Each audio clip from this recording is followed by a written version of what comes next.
Montana This Morning continues on Montana's News Leader.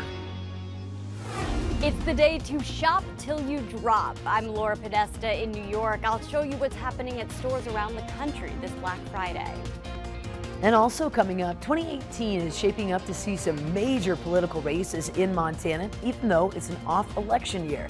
MTN's Mike Dennison has a look at what you can expect in the next political year. Good morning and thanks for joining us. Welcome to your Black Friday. Current time 6:32. The biggest shopping day of the year kicked off overnight. Stampedes of shoppers around the country rushed to find the best deals as soon as the doors opened. CBS's News' Laura Podesta has a look at the frantic video. 10, 9. At stores across America, shoppers are braving the lines and the crowds. Anybody who wants TVs are going to go this way. To take advantage of some of the lowest prices of the year. In Los Angeles, deals of 50 and 60% off at this outlet mall. Nearby at Toys R Us, this lady gave us a look at her radically reduced receipt. It would normally be $700, it's only $4, so save $300. In Houston, Texas, Black Friday is an emotional day for families trying to replace items lost in the hurricane. Just to have a house back and just see my son happy for Christmas, see my dad and my mom and my husband, and I'm just grateful to have them here, and that's what I'm really happy about. Industry experts say this one-day shopping extravaganza has really been going on all month. Retailers offer constant discounts to get people through their doors and spending cash.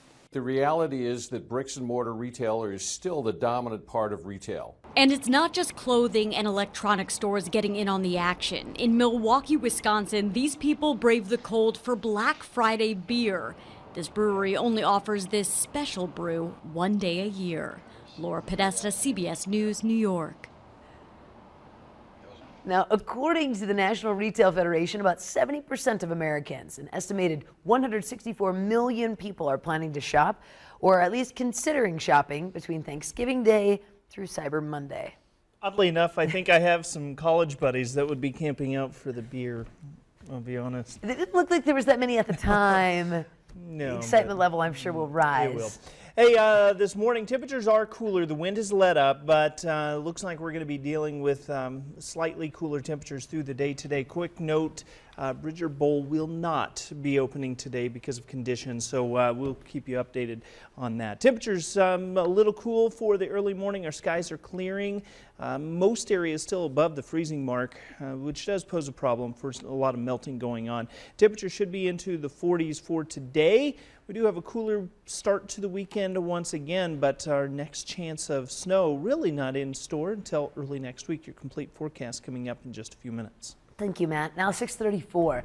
Montana's election in 2018 is nearly a year away, next November. But as MTN's Mike Dennison reports, people in politics in Montana are already gearing up for an epic battle on the election field.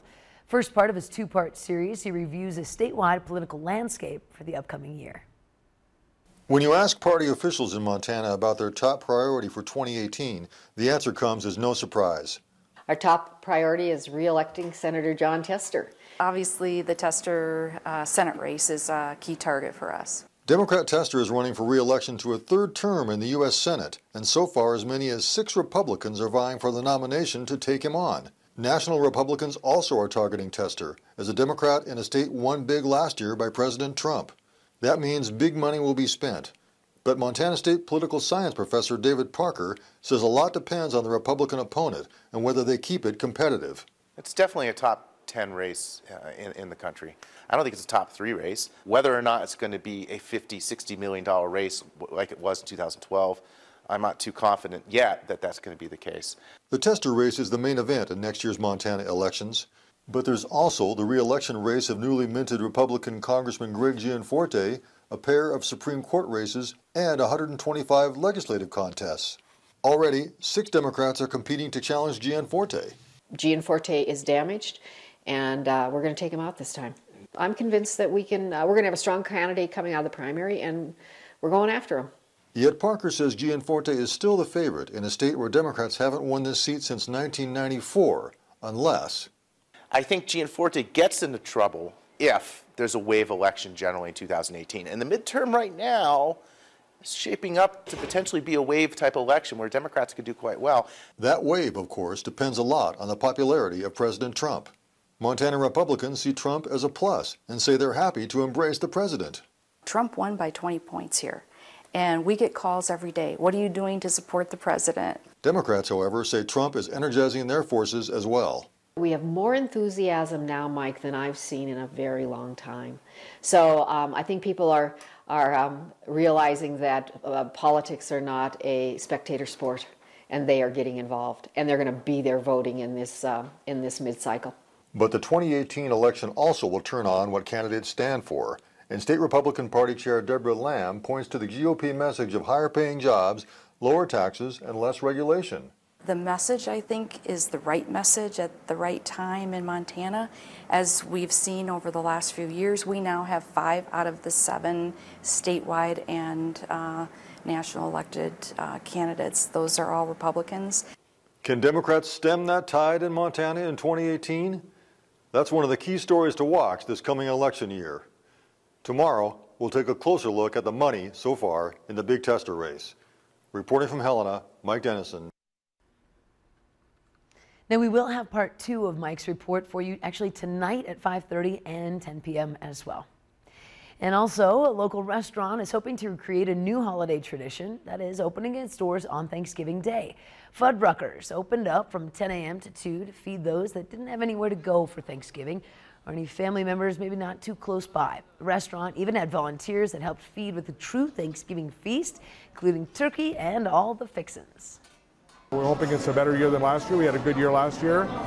We served about 200 people, and we're looking for about 300 today. And Bozeman did 400 last year, and they run between 400 and 500 every year. So that's we're hoping that we get to that level soon. I love that. Now, the owner says that this is the 2nd year that he's opened his doors on Thanksgiving Day. He hopes to do so every year. And if you'd like to volunteer for next year, of course, you can visit us online or stop by Fuddruckers. So out of curiosity, how did that pie turn out yesterday? Do you have any leftovers? Up next on Special Assignment, I get the chance to tag along with guru baker Elle Fine to get all those good tips that you need for your pie making for holiday season. Good morning. Ahead on CBS This Morning, lawyers for former NSA Chief Michael Flynn cut ties with the president's legal team. What this move could mean for the special counsel's Russia investigation. Plus, Consumer Reports on the best deals this weekend and whether it's better for you to buy in stores or online. And a look ahead to the biggest movies this holiday season. We'll see you at 7.